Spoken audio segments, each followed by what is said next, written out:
अस्सलाम वालेकुम। आज हमारे पास जो लेक्चर है वो है पेडागोजी से रिलेटेड। तो इसमें हम पहले लेक्चर में हमने पढ़ा था 30 तक एमसीक्यूज़ पढ़े थे। अब हम 31 से स्टार्ट करेंगे, ठीक है। तो कोशिश करेंगे इसमें 100 तक ले जाएं एमसीक्यूज़ आज के लेक्चर में।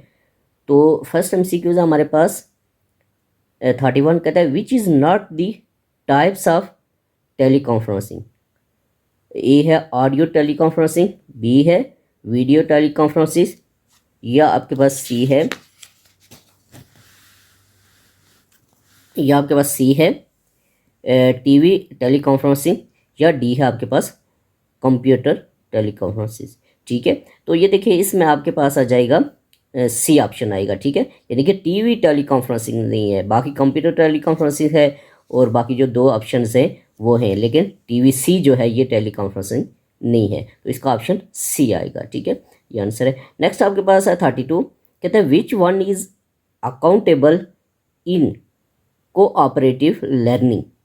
ए है इंडिविजुअल, बी है ग्रुप, सी है बोथ ए एंड बी, और डी है none of A and B. ठीक है, कहता है which one is accountable in cooperative learning. देखिए कोऑपरेटिव लर्निंग में कौन कौन सी चीज़ें इंक्लूड हो सकती हैं, अकाउंट हो सकती हैं। इंडिविजुअल ये भी हो सकता है, ग्रुप भी में भी हो सकता है। तो इसमें सी देखें, ए और बी ये दोनों हैं, तो वो कहता है कि ए और बी दोनों हैं, तो फिर हम सी ऑप्शन जो है वो टिक करेंगे। सी ऑप्शन होगा, यानी कि इंडिविजुअल भी हो सकता है और ग्रुप, तो उसने कहा है both C A and B, तो ये आपके पास सी ऑप्शन आ जाएगा, यानी कि दोनों इंक्लूड इसमें, ठीक है। नेक्स्ट आपके पास है 33, इसमें कहता है cooperative learning is an alternative to. Cooperative learning जो है ये किस चीज़ का अल्टरनेटिव है। तो ए है कॉम्पिटिटिव मॉडल्स, बी है टीचिंग मॉडल्स, और सी है लेसन प्लान्स, और डी है माइक्रो टीचिंग। ठीक है, देखिए cooperative learning is an alternative. देखिए आपके पास टीचिंग मॉडल्स ये तो नहीं हो सकता, लेसन प्लान्स भी नहीं हो सकता कोऑपरेटिव में, माइक्रो टीचिंग भी कोऑपरेटिव में नहीं हो सकती, तो कॉम्पिटिटिव मॉडल जो है यही आपके पास कोऑपरेटिव में इधर ये सूट कर रहा है, ठीक है। तो नेक्स्ट आपके पास 34 है, इसमें कहता है the number of students in cooperative learning groups are 3 to 4, 5 to 6, 8 to 10, 10 to 15। तो कोऑपरेटिव लर्निंग में जो number of cooperative learning groups are, यानी कि नंबर ऑफ स्टूडेंट्स, ठीक है। कोऑपरेटिव लर्निंग में जो ग्रुप्स बनाए जाते हैं उसमें स्टूडेंट्स जो है वो 3 to 4 होते हैं, ठीक है। ये आपने याद रखना है, इंपॉर्टेंट क्वेश्चन है। नेक्स्ट आपके पास 35 है, इसमें कहता है 35 में इसमें कहता है the essential characteristic of cooperative learning is. ठीक है, 35 में कहता है the essential characteristic of cooperative learning is A effective learning, B positive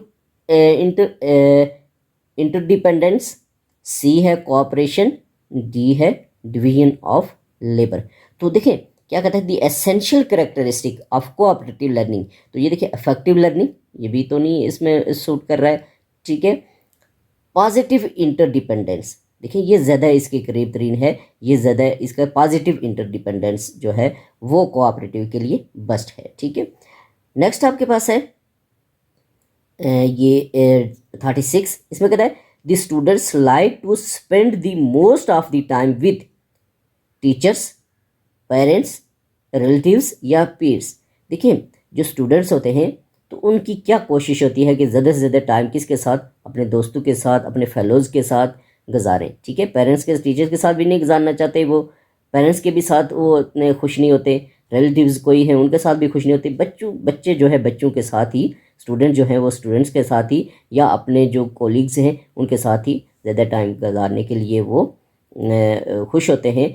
तो ये इसका डी आएगा, ठीक है। नेक्स्ट आपके पास है 37, ठीक है। 37 में क्या कहता है peer structure constitutes socialization, B है इंडिविजुअलाइजेशन, सी है बोथ ए एंड बी, या आपके पास डी है none of A and B, ठीक है।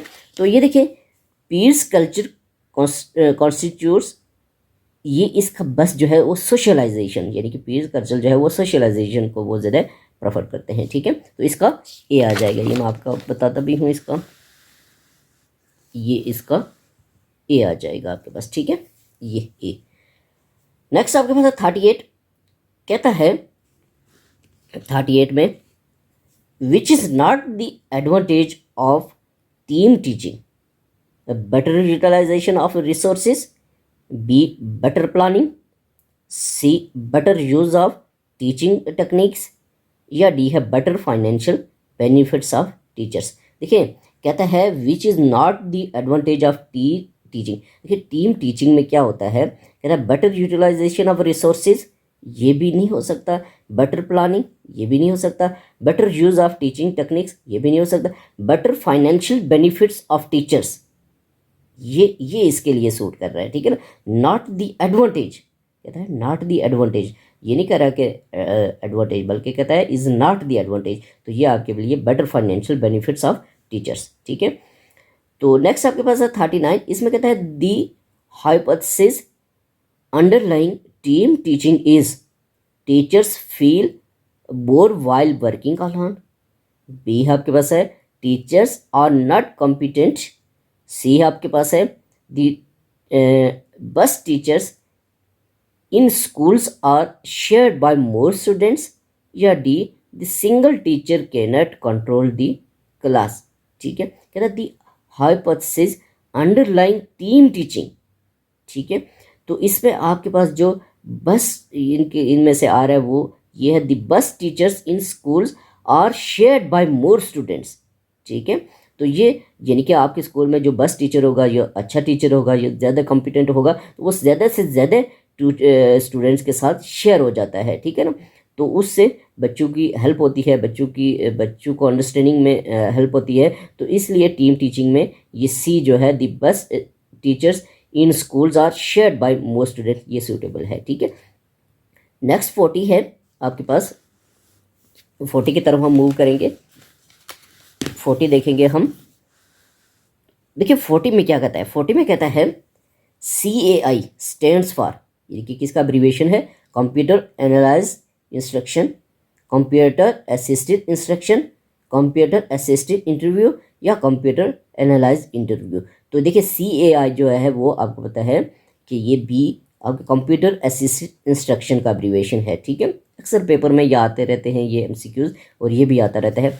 नेक्स्ट आपके पास है which is not the model of CAI, इनमें से कौन सा मॉडल CAI का नहीं है, ट्यूटोरियल मॉडल, या ड्रिल मॉडल मोड, या आपके पास सिमुलेशन मोड, या क्वेश्चन मोड। तो देखें CAI का यही मोड जो है ये ट्यूटोरियल मोड तो है, ड्रिल मोड भी है, सिमुलेशन मोड भी है, क्वेश्चन मोड जो है ये इसका मोड नहीं है। ठीक है, नेक्स्ट आपके पास है 42, example of psychomotor domain is that student demonstrates awareness to environmental pollution, B है परफॉर्म्स एन एक्सपेरिमेंट, सी है can computer results of 2 experiments, D है कैन नरेट अ स्टोरी। तो देखिए example of psychomotor domain is that student, तो ये आपके पास आ जाएगा इसका demonstrates awareness to environmental pollution, performs an experiment, ये ज़्यादा इसके बेस्ट ऑप्शन है इसके लिए कि बी परफॉर्म्स एन एक्सपेरिमेंट, किसके लिए, साइकोमोटर डोमेन इन इट।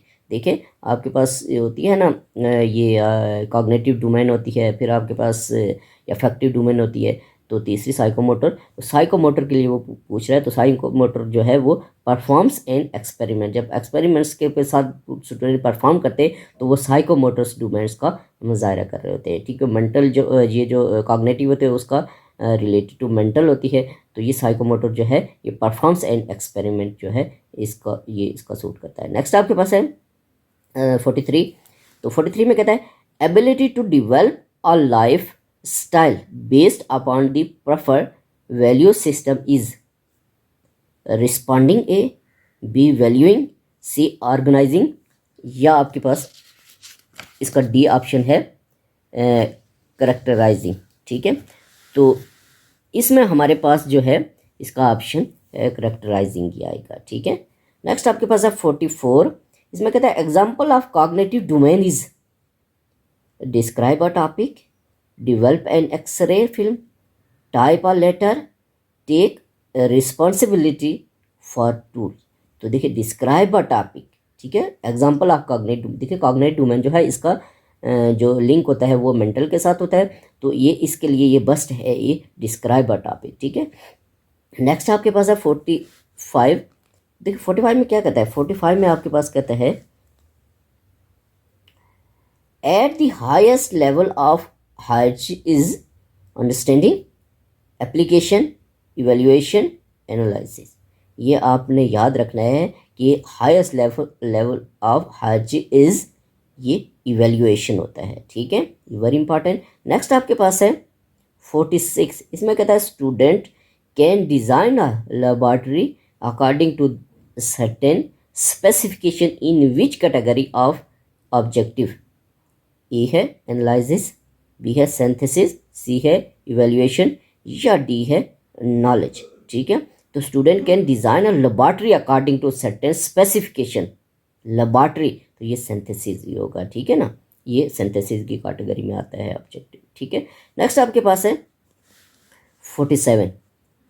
तो 47 में आपके पास आ जाएगा, इसको आप देखें 47 को, इसमें कहता है the number of domains in taxonomies of educational objective is A 2, B 3, C 5 या D 6। तो इसका ऑप्शन आएगा 3, ठीक है। याद रखना आपने कि टैक्सोनॉमीज में जो डोमेन्स होती हैं वो 3 होती हैं, ठीक है, ये ऊपर भी डिस्कस हुई थी, जिसमें आपके पास कॉग्निटिव, अफेक्टिव और साइकोमोटर, ठीक है, 3 होती हैं, इनके नाम भी आपको आने चाहिए। नेक्स्ट आपके पास है 48, the highest level of cognitive domain is synthesis, B analysis, C comprehension या डी इवैल्यूएशन।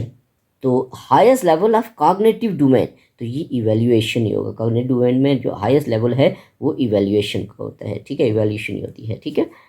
नेक्स्ट आपके पास है 49, इसमें कहता है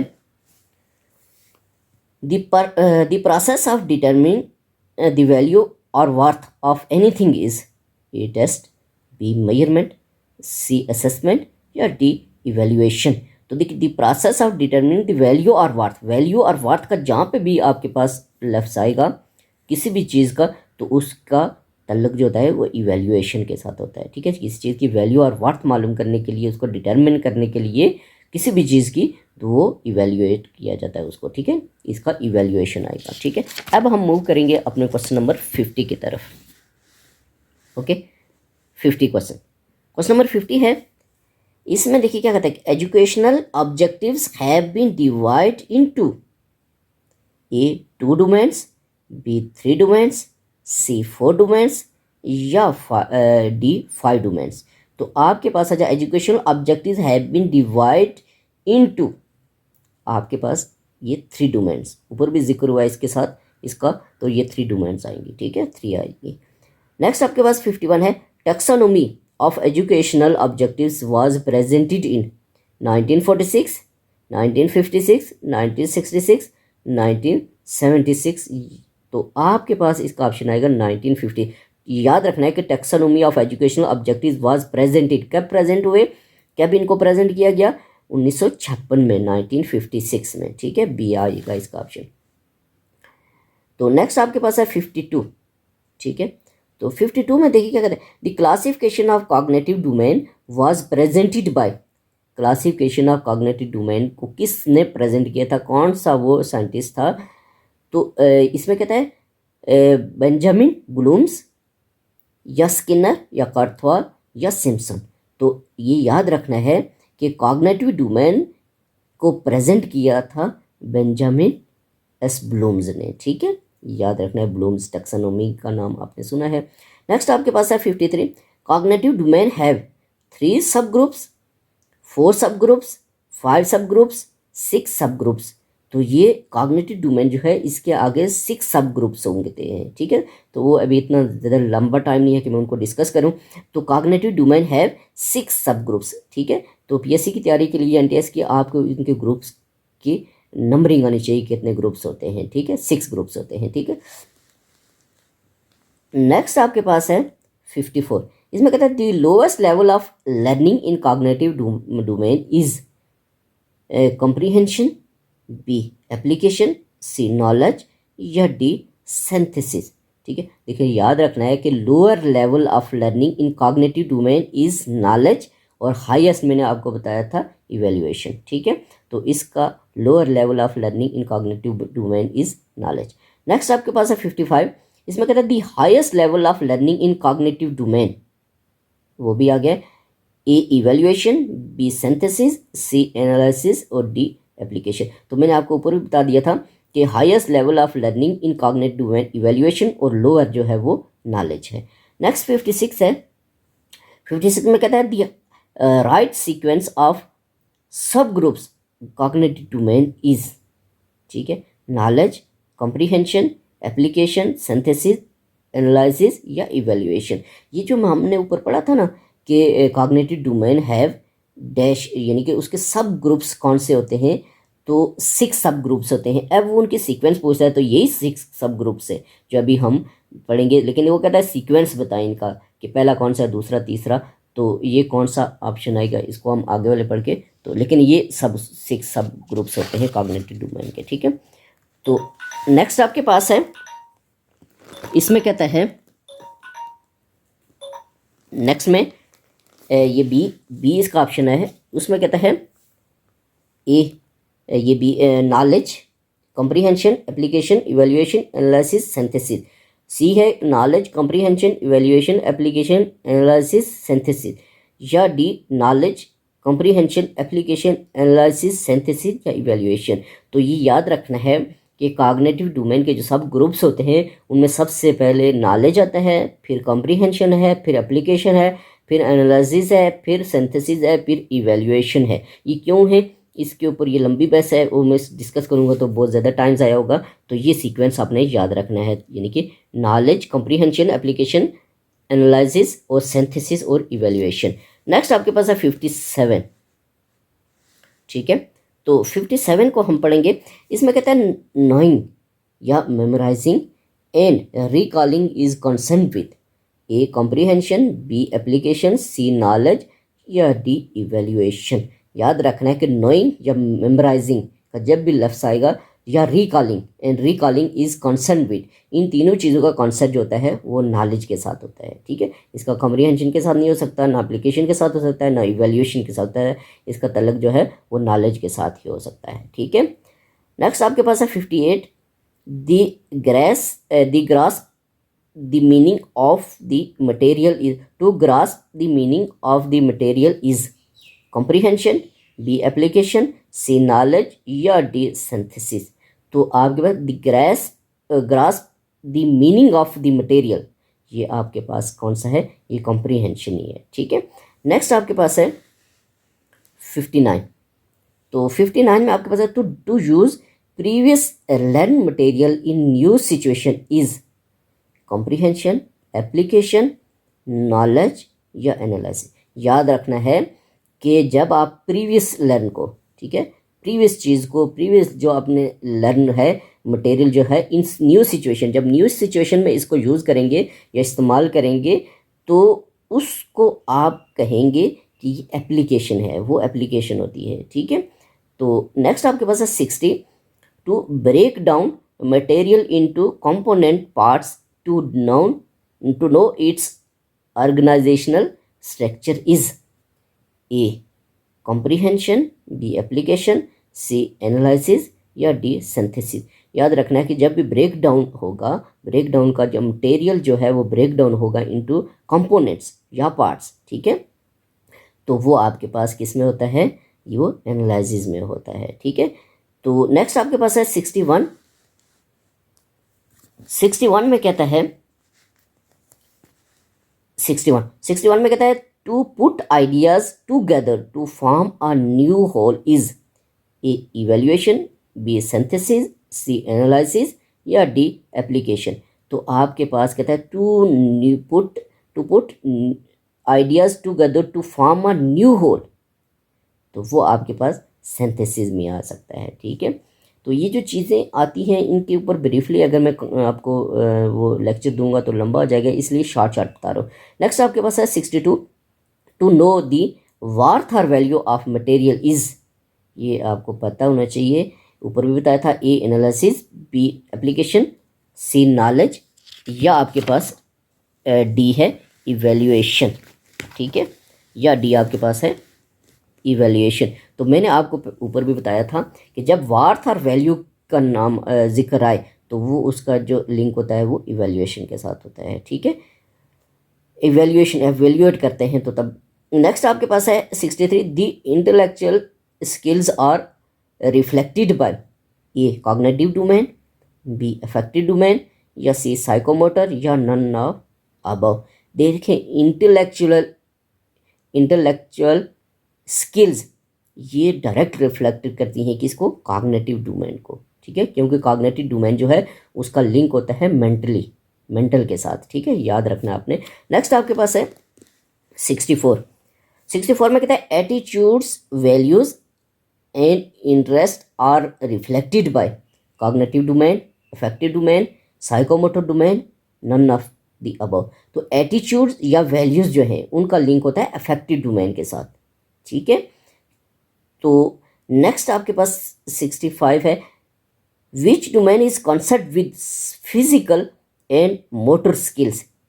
तो ये आपके पास cognitive domain, affective domain, psychomotor domain या नन ऑफ अबव। याद रखना है, मैं तीनों को रिपीट करता हूँ कि जब भी आपके पास इंटेलेक्चुअल स्किल्स आती हैं तो उनका लिंक जो होता है वो मेंटल कॉग्निटिव डोमेन के साथ है। जब भी आपके पास एटीट्यूड्स या वैल्यूज़ का जिक्र आता है तो उनका जो है वो अफेक्टिव डोमेन के साथ उसका लिंक होता है। और जब आपके पास कंसर्न विद फिजिकल या मोटर स्किल्स हों तो उनका साइकोमोटर के साथ लिंक होता है। याद रखना आपने। ठीक है, नेक्स्ट आपके पास 66 है, the focus of cognitive domain is physical and motor skills, intellectual skills, attitudes and interest या D none of above.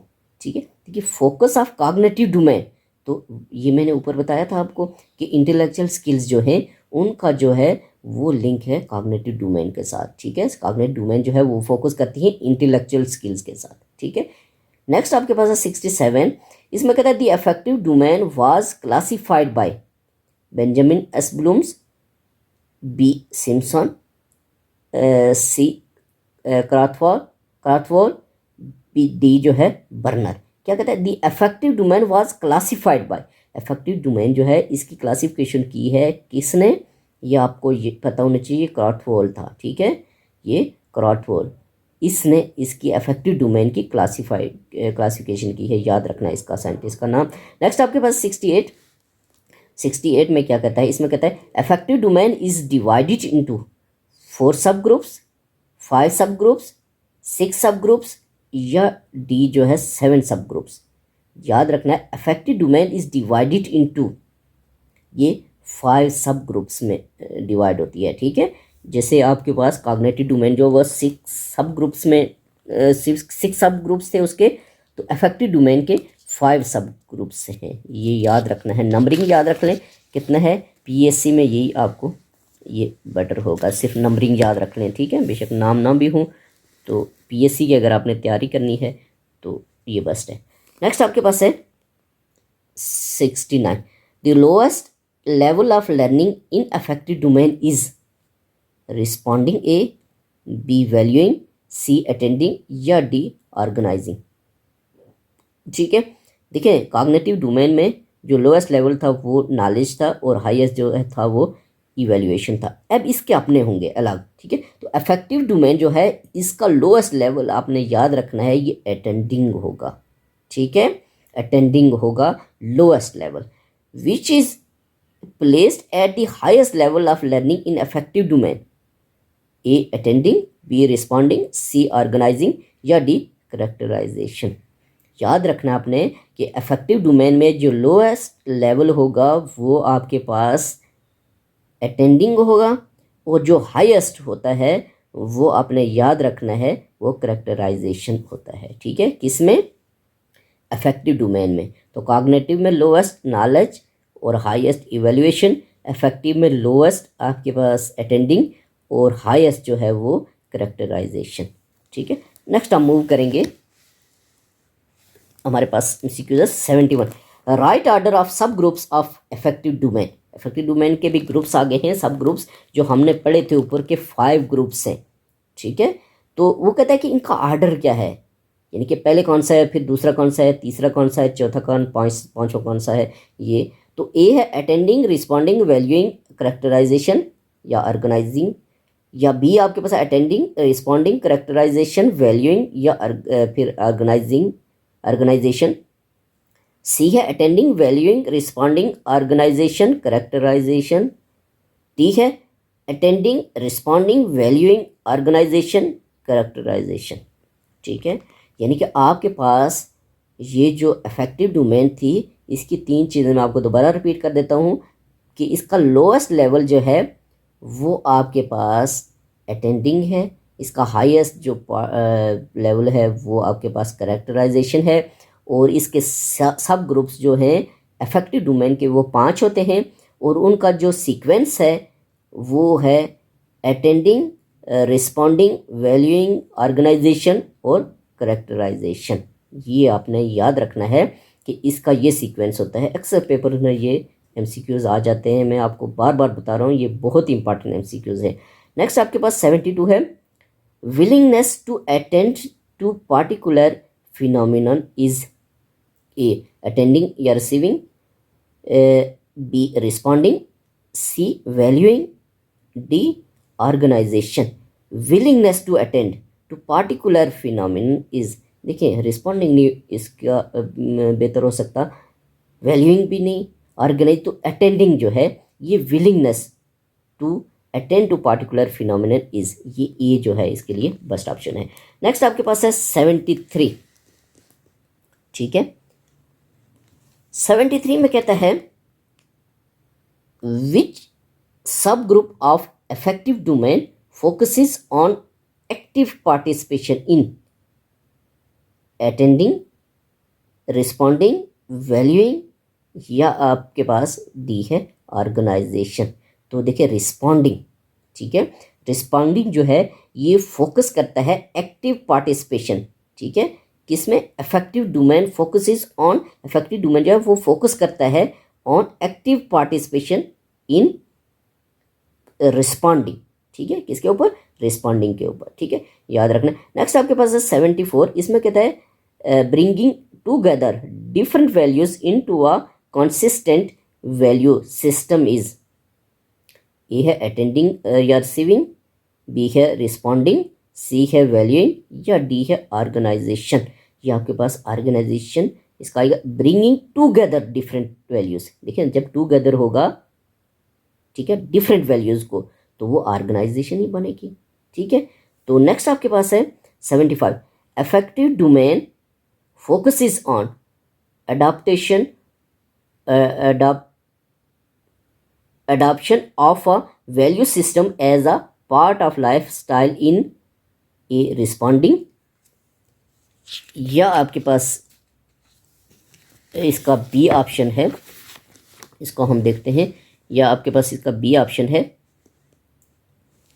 Valuing, या सी है ऑर्गेनाइजेशन, या डी है करेक्टराइजेशन। तो इसका बेस्ट ऑप्शन जो है वो करेक्टराइजेशन ही है, यही इसके लिए बेस्ट ऑप्शन है, तो डी आ जाएगा। नेक्स्ट आपके पास है psychomotor domain was classified by Simpson in, Simpson ने साइकोमोटर डोमेन को क्लासिफाइड किया किस सन में? 1962 में, 1972 में, 1982 में, या 1992 में। ठीक है, यानी कि साइकोमोटर डोमेन जो है इसको क्लासिफाइड, ये भी याद रखना है, इसमें 2 MCQs हैं। एक साइकोमोटर जो है इसको क्लासिफाइड करने वाला बंदा कौन सा है? सिम्पसन।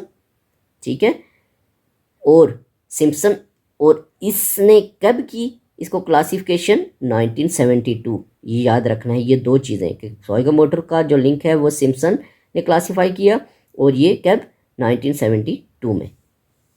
नेक्स्ट आपके पास है 77, affective domain was in divided into sub groups by Krathwohl in, यानी कि अफेक्टिव डोमेन जो है इसको क्रॉथवॉल किसने सब ग्रुप्स में इसको डिवाइड किया, याद रखना है अफेक्टिव डोमेन को सब ग्रुप्स में डिवाइड करने वाला क्रॉथवॉल था साइंटिस्ट, और इसने किस सन में किया वो पूछ रहा है इस एमसीक्यूज में। लेकिन आपको यह पता होना चाहिए क्रॉथवॉल जो है इसने सब ग्रुप्स में इसको डिवाइड किया, किसको, अफेक्टिव डोमेन को, 1954 में, 1964 में, 1974 में या 1984 में। तो इसका आपके पास बी आ जाएगा, 1964 में क्रॉथवॉल ने अफेक्टिव डोमेन को सब ग्रुप्स में डिवाइड किया। ठीक है, नेक्स्ट आपके पास है 78।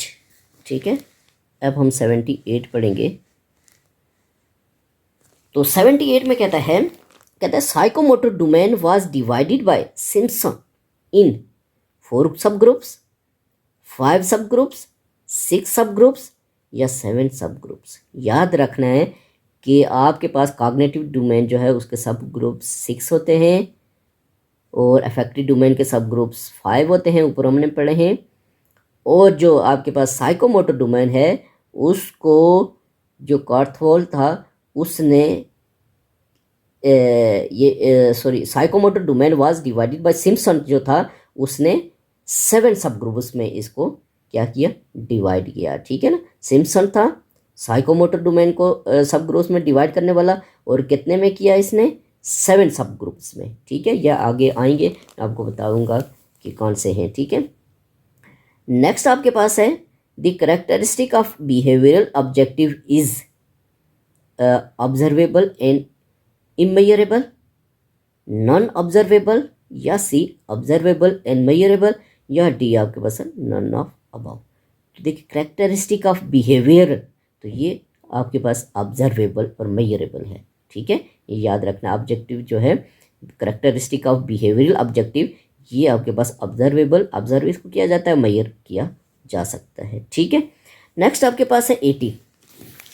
ठीक है, तो 80 में क्या कहता है,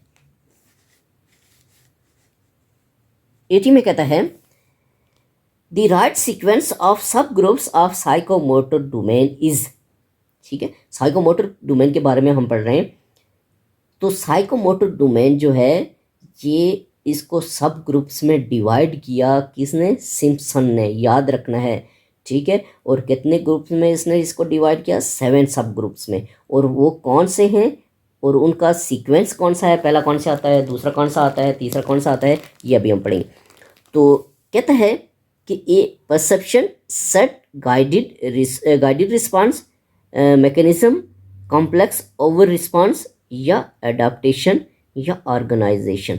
ठीक है, टाइम को मैं थोड़ा करने के लिए, टाइम को बचाने के लिए इसका जो राइट ऑप्शन है वो यही है। सबसे पहले परसेप्शन आता है, फिर सेट, फिर गाइडेड रिस्पॉन्स, फिर मैकेनिज्म और फिर कॉम्प्लेक्स ओवर रिस्पॉन्स और फिर अडाप्टेशन और ऑर्गेनाइजेशन। ठीक है, ये क्यों आती हैं, इस सीक्वेंस के पीछे भी लॉजिक है, तो वो लंबा लेक्चर हो जाएगा, तो इसको आपने याद रखना है। इसका सीक्वेंस जो है वो ये है। ठीक है ना, ए ऑप्शन ही आएगा इसका। नेक्स्ट 81 है objective related to affective domain is student can paint a picture, student can draw a graph, student value honesty.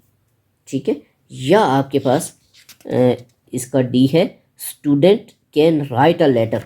तो देखिए student can write a letter तो नहीं इसमें आ सकता, objective related to affective domain is student can paint a picture. ठीक है, और student can draw a graph, या आपके पास ये स्टूडेंट वैल्यूज ऑनेस्टी, तो ये आपके पास इसका सी आएगा, स्टूडेंट वैल्यूज ऑनेस्टी। ठीक है, ये आपके पास इसका सी आएगा ये। नेक्स्ट आपके पास है 82 bring together specific ideas to form a unique idea is A application, B analysis, C synthesis या डी इवैल्यूएशन। याद रखना ब्रिंग टूगेदर साइंटिफिक आइडियाज, ये सिंथेसिस में होता है। साइंटिफिक आइडियाज का जब आपके पास जिक्र आएगा तो ये इसका लिंक जो है वो सिंथेसिस के साथ आएगा। ठीक है, नेक्स्ट आपके पास है 83 which is vast in scope. इनमें से कौन सी चीज़ वास्ट इन स्कोप में है, टीचिंग टेक्निक, बी आपके पास टीचिंग टेक्निक, सी टीचिंग स्ट्रेटेजी, या डी आपके पास है टीचिंग मेथड। तो देखिए टीचिंग स्ट्रेटेजी जो है ये इन सब में टीचिंग टेक्निक से, टीचिंग टेक्निक से और टीचिंग मेथड से टीचिंग स्ट्रेटेजी जो है ये वास्ट है आपके पास, ठीक है। तो नेक्स्ट आपके पास है 84, ठीक है। तो 84 में कहता है, 84 जो है ये आपके पास आ जाएगा, इसको हम देखेंगे 84 को। 84 है student find explore the informations themselves in A lecture method, B discovery method, या सी बोथ, या डी आपके पास नन, ठीक है। स्टूडेंट्स फाइंड एक्सप्लोर, तो एक्सप्लोर जो है वो आपके पास डिस्कवरी मेथड में ही आ सकता है, लेक्चर मेथड में नहीं आ सकता, बोथ दोनों में, लेक्चर मेथड में नहीं आ सकता तो बोथ नहीं हो सकता, तो आपके पास डिस्कवरी मेथड में, ठीक है। देमसेल्व्स, किस formation themselves in discovery method, okay. Next आपके पास है 85, इसमें कहता है teacher performs practically and explains in A lecture method, B discovery method, C demonstration method, या आपके पास डी है प्रॉब्लम सॉल्विंग मेथड। देखिए teacher perform practically, practically perform करता है टीचर जो है एंड एक्सप्लेन्स करता है, वो ये लेक्चर मेथड नहीं हो सकता, डिस्कवरी मेथड भी नहीं हो सकता, डेमोन्स्ट्रेशन मेथड में जिसमें प्रैक्टिकली एक्सप्लेन्स, ठीक है। तो परफॉर्म प्रैक्टिकली और एक्सप्लेन जो है वो डेमोन्स्ट्रेशन मेथड में करता है टीचर, ठीक है, याद रखना है। नेक्स्ट आपके पास है 86, तो 86 आपके पास आ जाएगा। 86 में कहता है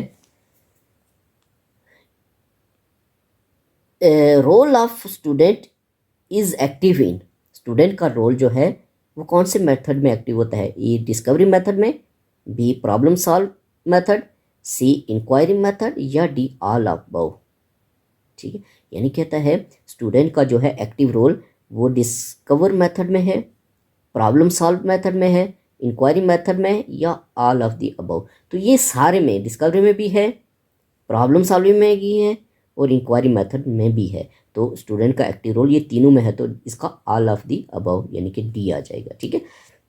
नेक्स्ट है 87, micro teacher is a teacher method, teaching training technique, motivational technique, none of above, ठीक है। माइक्रो टीचर इज अ, ये टीचिंग ट्रेनिंग टेक्निक है, ठीक है। माइक्रो टीचिंग, जब आपके पास कोई भी ये जो वर्कशॉप होती है तो वहाँ पे माइक्रो टीचिंग जो है उसकी टेक्निक्स बताई जाती हैं, तो ये टीचिंग ट्रेनिंग टेक्निक है, ठीक है, माइक्रो टीचिंग। नेक्स्ट आपके पास है and micro teacher is a teaching technique, teacher teaching training technique है, ठीक है। नेक्स्ट आपके पास है 87, 87 में कहता है, 87 में इसको हम देखेंगे 87 में, इसमें कहता है 88 में, सॉरी 87 हो गया आपके पास 88, what is the type of presentation in micro teaching, time की जगह उसने टाइम लिखा हुआ है, टाइम है, ठीक है ना। What is the time of presentation in micro teaching, ठीक है। 1 to 5 मिनट्स की होती है, 5 to 10 मिनट्स की होती है, 10 to 15 मिनट्स की होती है, या 15 to 20 मिनट्स की होती है। याद रखना है आपने कि माइक्रो टीचिंग का जो टाइम होता है वो 5 to 10 मिनट्स होता है, ठीक है, वो 5 to 10 मिनट्स होता है। और एक चीज़ आपको और बता दूं कि माइक्रो टीचिंग में जो स्टूडेंट्स होते हैं वो भी 5 to 10 होते हैं, शायद नीचे है, इसको हम पढ़ लेते हैं। What is the number of students in micro teaching, micro teaching में स्टूडेंट्स का जो नंबर है वो भी 5 to 10 है, ठीक है, और इसका जो टाइम है वो भी 5 to 10 है। इंपॉर्टेंट क्वेश्चन है, एक्सेल पेपर में आते हैं। तो नेक्स्ट हम पढ़ेंगे 90, देखिए 90 में क्या कहता है, इसमें कहता है कि micro teaching started in, micro teaching जो है ये कब स्टार्ट हुई थी, 1950 में, 1960 में, 1970 में, 1980 में। तो माइक्रो टीचिंग जो स्टार्ट हुई थी वो 1960 में। ये सन आपने याद रखना है, वेरी इंपॉर्टेंट। नेक्स्ट आपके पास है micro teaching focuses on the competency over method, A B skills, C contents या डी नन ऑफ अबव। तो माइक्रो टीचिंग जो है वो फोकसेस करती है किसके ऊपर?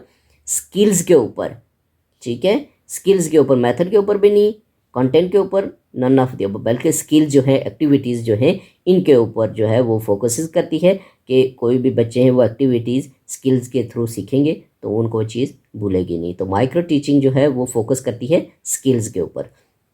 नेक्स्ट 92 है आपके पास, इसको हम देखेंगे 92 को। तो 92 है हमारे पास MCQs। इसमें कहता है which is more suitable in teaching of science, ठीक है। तो ए है लेक्चर मेथड, बी है डेमोन्स्ट्रेशन मेथड, सी है डिस्कशन मेथड और डी है प्रोजेक्ट मेथड। तो जब साइंस जो है suitable in teaching of science, science की टीचिंग में सबसे बेस्ट जो है वो प्रोजेक्ट मेथड ही होता है, ठीक है। प्रोजेक्ट होगा तो साइंस के स्टूडेंट्स को बेहतरीन समझ आएगी, प्रोजेक्ट्स होंगे, साइंस में प्रोजेक्ट्स ही होते हैं ज़्यादा सूटेबल, ठीक है। तो suitable in teaching of science, ये वो प्रोजेक्ट मेथड जो है वो बेस्ट वे है, ठीक है। नेक्स्ट 93 है which one is exception, e books, B magazine, C diagrams या डी टीवी। तो ज़ाहिर है बुक्स भी एक्सेप्शन नहीं हो सकती, मैगजीन भी नहीं, डायग्राम्स भी नहीं, तो टीवी जो है वो टेलीविज़न वो एक्सेप्शंस में आता है। नेक्स्ट आपके पास है 94, इसमें कहता है which is not included in print media, इनके इनमें से कौन सी चीज़ जो है वो प्रिंट मीडिया में इंक्लूड नहीं है? ए बुक्स, और बी जो है वो आपके पास आ जाएगा, बी वो आपके पास आ जाएगा मैगज़ीन, और सी डायग्राम्स और डी टीवी। तो प्रिंट मीडिया में टीवी नहीं आता, बाकी डायग्राम, मैगजीन, बुक्स वगैरह ये सारे प्रिंट में ही आते हैं, आपको पता है। टीवी जो है वो प्रिंट मीडिया में नहीं आता। तो नेक्स्ट आपके पास है 95, how many senses a person uses while observing film, film को ऑब्जर्व करने के लिए कितनी सेंसेस यूज़ की जाती? A1, B2, C3 या D4। तो इसका आपके पास आ जाएगा B2, ठीक है। Observing film we use 2 senses. Next आपके पास है 96, ठीक है। तो देखिए 96 में क्या कहता है, 96 में कहता है कि how much knowledge is gain through the sense of seeing, A 75%, B 13%, C 6% या डी 3%। याद रखना है कि सीइंग से हम कितने परसेंट नॉलेज गेन करते हैं? सीइंग से, सीइंग देखें, सी जैसे आप देखने, सेंस ऑफ सीइंग देखने से आपको पता है, ठीक है ना। तो वो 75% सबसे हाई परसेंटेज है ये, ठीक है, कि सीइंग से थ्रू जब हम कोई चीज़ पढ़ते हैं देख के, तो हम जो नॉलेज गेन करते हैं वो 75%, ठीक है। नेक्स्ट आपके पास है 97, how much knowledge is gain through the sense of listening, यानी कि सुनने से हम कितने परसेंट नॉलेज जो है वो गेन करते हैं? तो ए है 75%, बी है 13%, सी है 6% या डी है 3%। तो देखें लिसनिंग से हम जो नॉलेज गेन करते हैं वो 13% है, ठीक है, उसकी एवरेज जो है वो 13% है, याद रखना है आपने। नेक्स्ट आपके पास है 98, ये आपने याद रखना है, वेरी इंपॉर्टेंट चीज़ें हैं। 98 में कहता है how much knowledge is gain through the sense of touch, A 75%, B 13%, C 6% या डी 3%। तो इसका ऑप्शन जो आएगा वो 6%, यानी कि सेंस ऑफ टच से हम 6% नॉलेज गेन करते हैं, ठीक है। और 99 आपके पास आ जाएगा how much knowledge is gain through the sense of smell, smell के थ्रू आप कितना परसेंट नॉलेज गेन करते हैं? ए 75%, बी 13%, सी 6% या डी 3%। तो स्मेल के थ्रू, सेंस ऑफ स्मेल जो है उसके थ्रू हम 3% नॉलेज गेन करते हैं। मैं इसको रिपीट करता हूँ, वेरी इंपॉर्टेंट है, यानी कि जो सेंस ऑफ सीइंग है, सी देखने से जो नॉलेज गेन करते हैं 75%, और आपके पास लिसनिंग से 13% और टच से 6% और आपके पास सेंस ऑफ स्मेल से 3%, याद रखना है। नेक्स्ट आपके पास है 100। इसमें कहते हैं how much knowledge is gain through the sense of taste. Taste के ज़रिए आप कितना नॉलेज गेन करते हैं? 75%, 13%, 6% या आपके पास जो है वो 3%। ठीक है, तो टेस्ट के ज़रिए भी हम 3% नॉलेज जो है वो गेन करते हैं। ठीक है, तो आज के लेक्चर में हमारे पास जो MCQs थे ये 100 तक के थे। तो अभी हमारे पास काफ़ी लंबे नोट्स हैं, तो नेक्स्ट लेक्चर में इससे आगे स्टार्ट करूँगा। तो ये सारे नोट्स जो हैं ये आपने केयरफुली सुनने हैं, वेरी इंपॉर्टेंट हैं। PSC, NTS और कोई भी कॉम्पिटिटिव एग्ज़ाम जो है, ख्वाह वो यूनिवर्सिटी का टेस्ट है जिसमें पेडागोजी आती है, या आपके पास PSC का टेस्ट है, यानी कि जिसमें भी पेडागोजी से रिलेटेड MCQs आते हैं, उसके लिए वेरी इंपॉर्टेंट लेक्चर्स हैं। तो इनको आपने कंटिन्यूस सुनना है, तो मैं इनको कंटिन्यूस जारी रखूँगा। तो नेक्स्ट 101 यानी 101 से MCQs हम स्टार्ट करेंगे। ठीक है, अल्लाह हाफिज़।